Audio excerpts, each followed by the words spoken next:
Hello, people, and welcome back to the Salem Intruder, where today we are smoking a candy cigarette because we've had a rough couple days.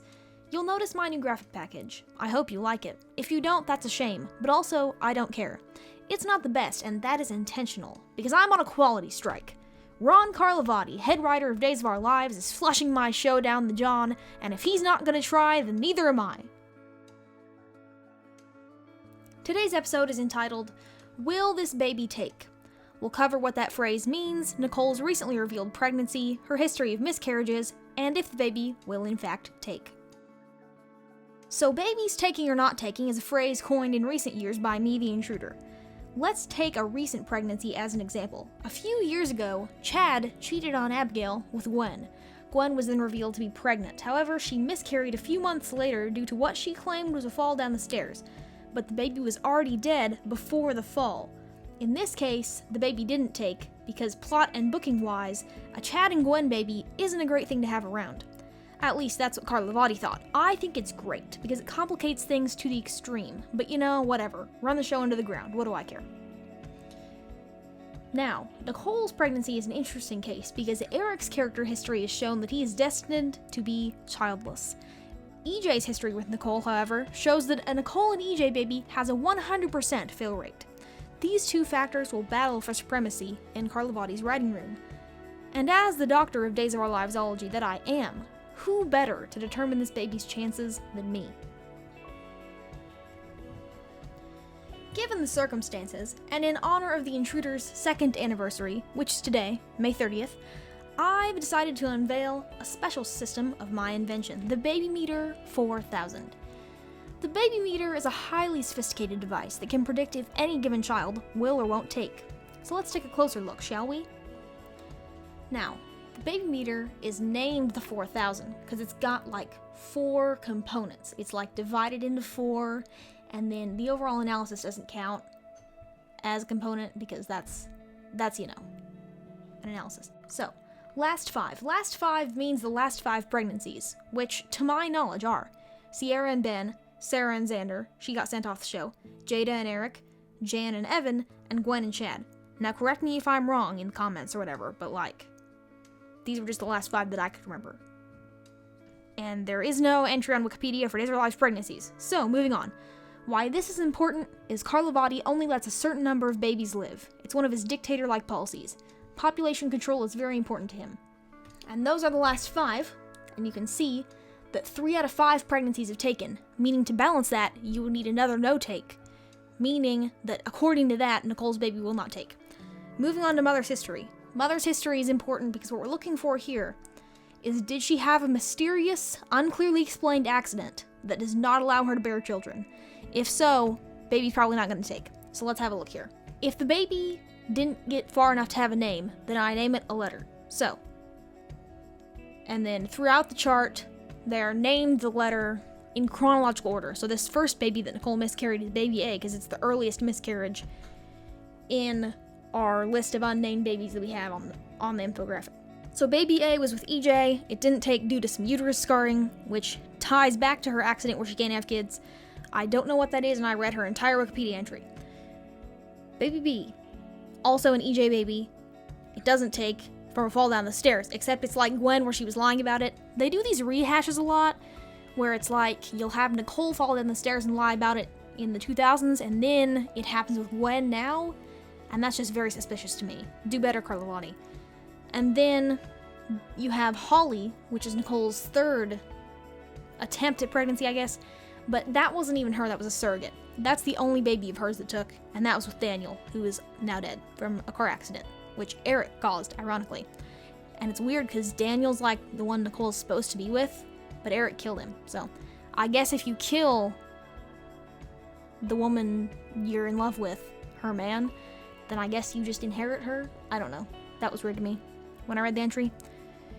Anyway, so the only reason that baby took was because it was a surrogacy, and you hear about Holly a lot, how Nicole loves her so much, blah blah blah, how she leaves her with the nanny all the time, blah blah blah.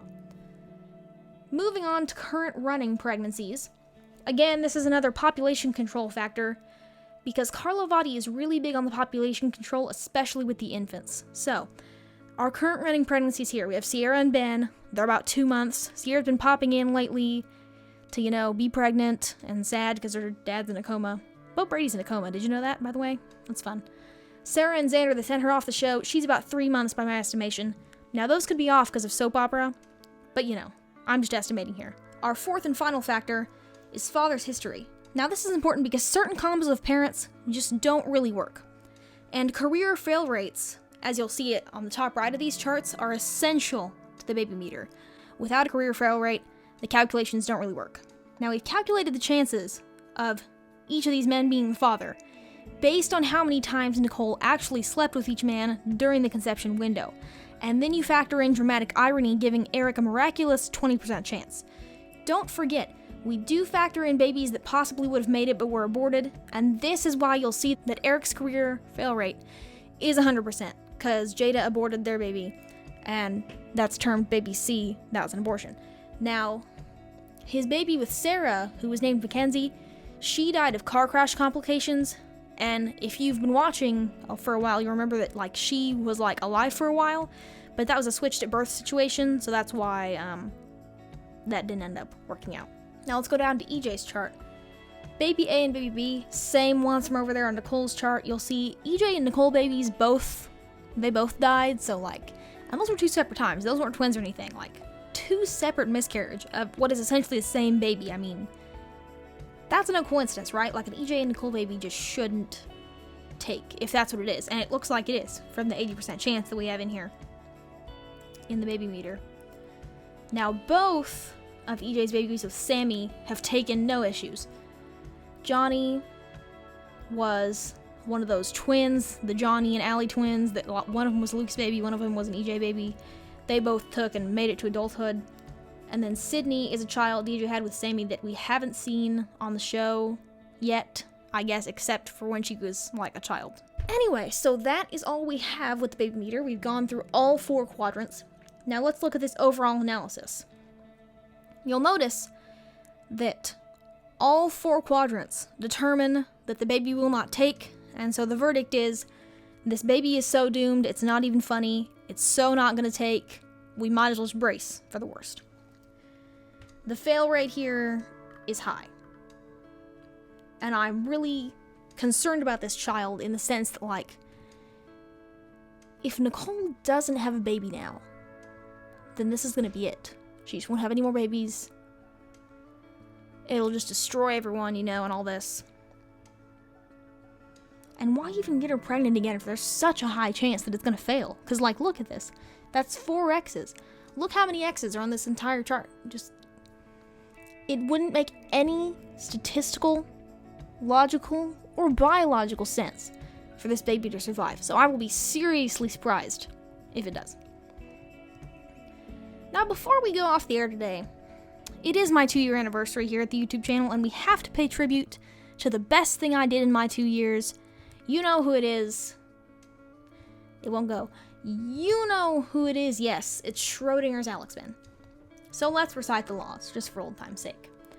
Number 1, Alex is fully Ben, and Ben is fully Alex. Number 2, Alex and Ben are 2 separate entities, operating completely unrelated to one another. And number 3, Alex and Ben are related by marriage. And I have no other points to make today, except for the fact that my essay on this subject earned me an A, so I'm truly a doctor of days of our lives now, and no one can tell me otherwise. Thank you, everyone, for the past 2 years of your loyalty and watching the Salem Intruder and keeping it alive and liking and subscribing and following us on Instagram. See you next time. We plan on going for year 3. See you next year.